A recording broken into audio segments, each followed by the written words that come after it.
Okay, let's start talking about some of the very basic biochemical processes of the cell.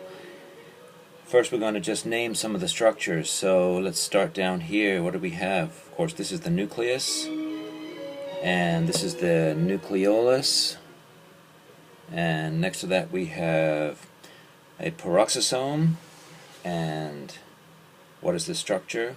Lysosome, and then here is the cytoplasm, mitochondria, and we have ribosomes here, and then the Golgi apparatus and the ER.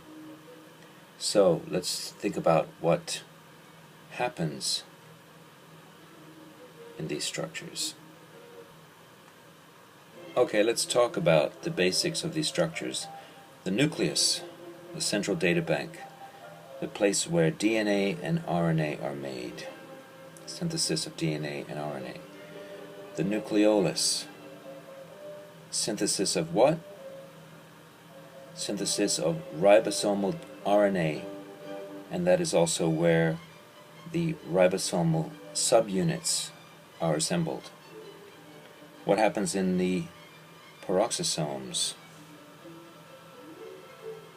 This is for specialized reactions forming hydrogen peroxide as a byproduct. How about the lysosomes? Digestion of endocytosed and phagocytosed materials. Just talking about the basics here. What happens in the cytoplasm? So many biosynthetic pathways, the initial catabolism of monosaccharides, storage of glycogen and fat. So the first thing you might think of is glycolysis, as far as the initial catabolism of monosaccharides. Then we have the mitochondria.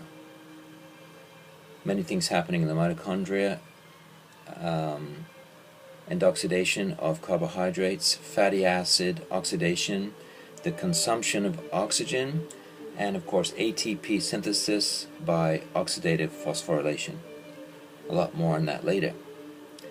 And then there's ribosomes. Of course, ribosomes are the site of protein synthesis, and you can see that some are in the cytoplasm and some are on the ER. And as for the ER and the Golgi, they are the sites of, they are secretory pathways, and they synthesize membrane lipids, membrane proteins, and secreted proteins, and many other things happening there. So we're going to talk about a lot of these processes in these very basic biochemical videos. So let's have fun with them. Thank you very much.